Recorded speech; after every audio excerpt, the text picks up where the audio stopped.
Berlin, Germany, 1944. Night after night, the city trembles under the roar of Allied bombers.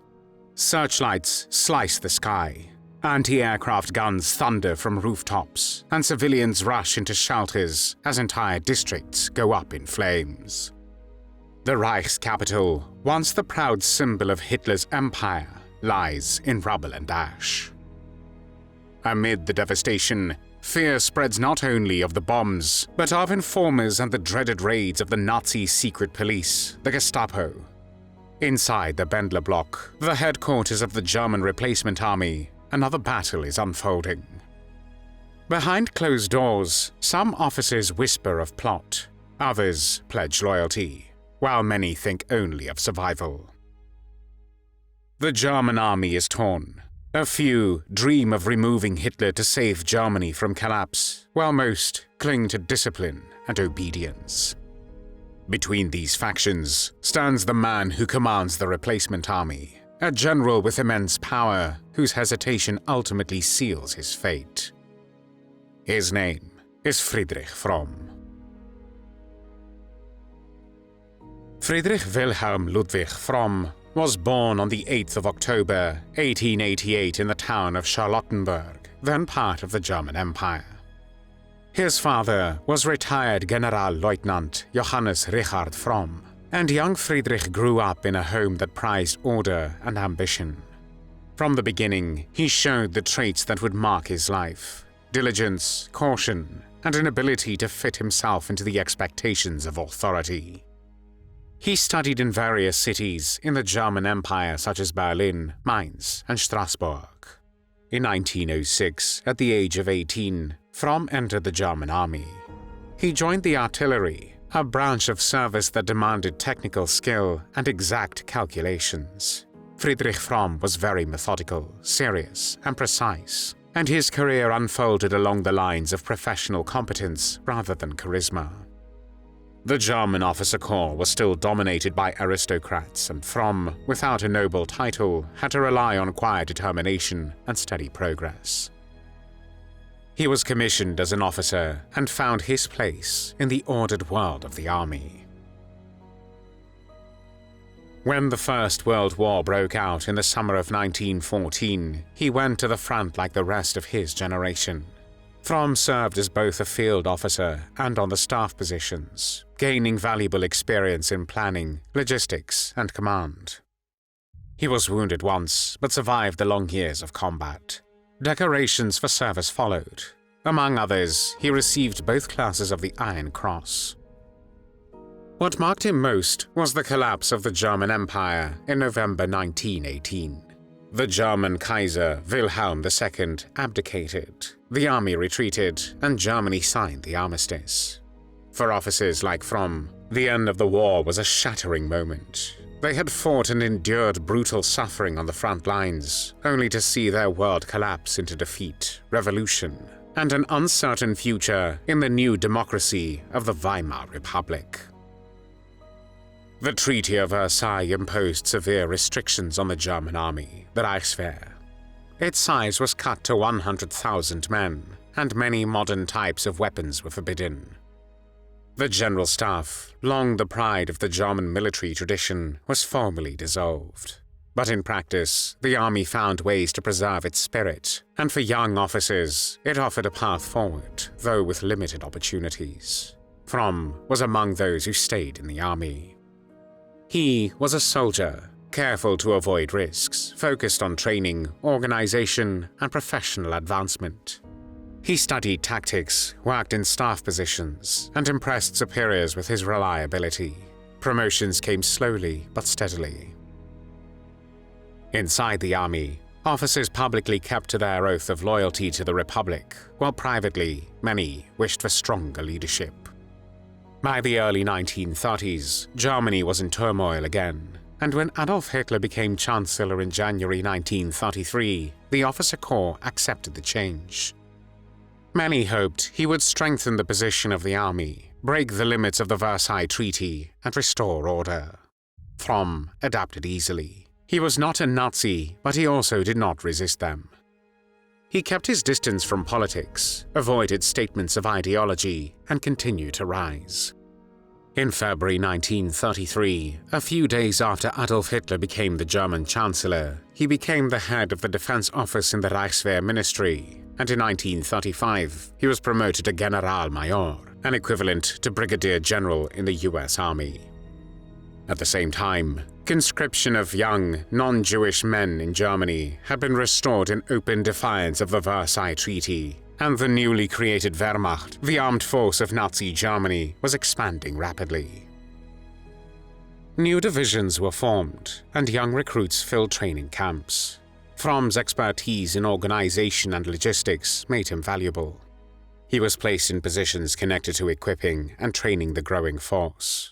He was not a battlefield commander, but an administrator, the man who ensured that recruits were ready, weapons distributed, and units prepared.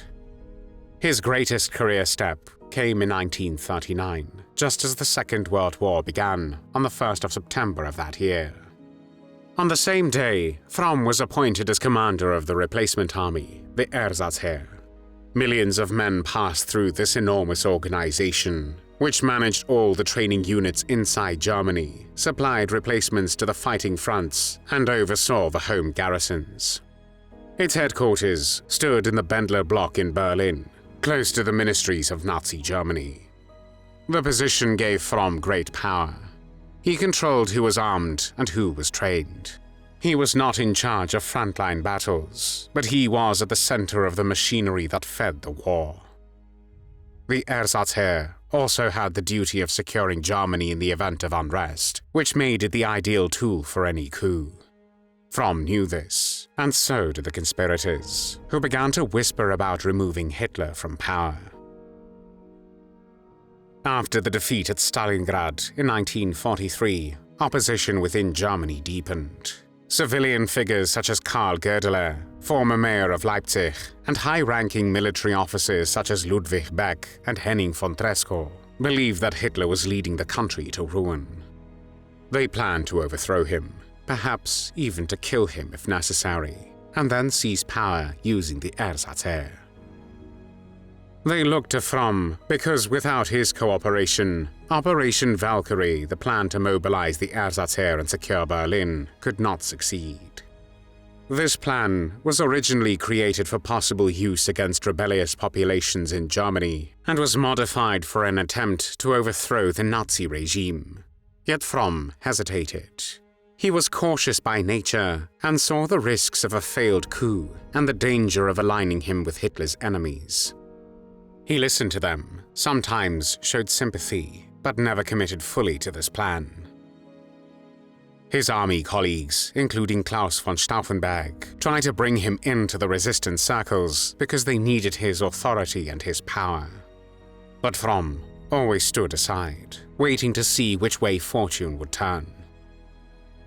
His opportunism kept him safe for a time, but it also made him distrusted and sealed his fate in the end. According to some, Fromm was a pleasure-seeking opportunist who only sought to be right. The crucial day came on the 20th of July, 1944. Von Stauffenberg carried a bomb to Hitler's headquarters in East Prussia, placed it under a table, and left the room. The explosion shattered the conference hut, killing 4 and injuring many. Von Stauffenberg believed Hitler was dead and flew back to Berlin. At the Bendler Block, he rushed to Fromm's office and announced that the Führer had been killed. Fromm, however, doubted this, and soon he got a call from Field Marshal Wilhelm Keitel, informing him that Hitler had survived the explosion with minor injuries. Fromm then vehemently refused to support Stauffenberg's coup, which he considered a failure, and he refused to sign the Valkyrie order, which only he, except Adolf Hitler, was authorized to do. He ordered von Stauffenberg to shoot himself, apparently in the hope of concealing his own complicity with a resistance group. The conspirators then arrested Fromm and locked him in his office. Despite Fromm's unwillingness to cooperate, Operation Valkyrie was set in motion. Orders went out to replacement army units to occupy ministries, disarm the SS, and secure communications. For a few hours, confusion reigned in Berlin. Some officers believed Hitler was dead, others hesitated. But soon the confirmation came that Hitler had survived. Radio broadcasts carried his voice, and the coup collapsed. In the evening of the 20th of July, Fromm was freed when troops loyal to the Nazi regime stormed the building, and he placed himself at the head of those who ended the coup. On his personal orders, von Stauffenberg and his 3 close co-conspirators were sentenced to death by a court-martial organized at short notice, and shot shortly before or after midnight. At the personal request of his former superior, the former chief of the Army General Staff, retired General Oberst Ludwig Beck, Fromm gave him the opportunity to commit suicide. When this failed, he had the seriously injured man shot as well. Fromm hoped that this would demonstrate his loyalty to Hitler and erase suspicion of his cooperation with the resistance. But that did not happen. Quite the opposite, in fact. Fromm's decision to shoot von Stauffenberg and others almost immediately after the failed coup greatly angered Hitler. It was against his direct orders, and in his view, it spared them interrogation and torture by the Gestapo, meaning that no information about other co-conspirators could be gathered. To Hitler and other top Nazis, it became apparent that Fromm tried to silence the conspirators before they would be forced to reveal information about his knowledge regarding the coup and assassination attempt on Hitler. Propaganda Minister Joseph Goebbels told Fromm directly, "You have been in a damn hurry to get your witnesses below ground." This statement also foreshadowed Fromm's fate.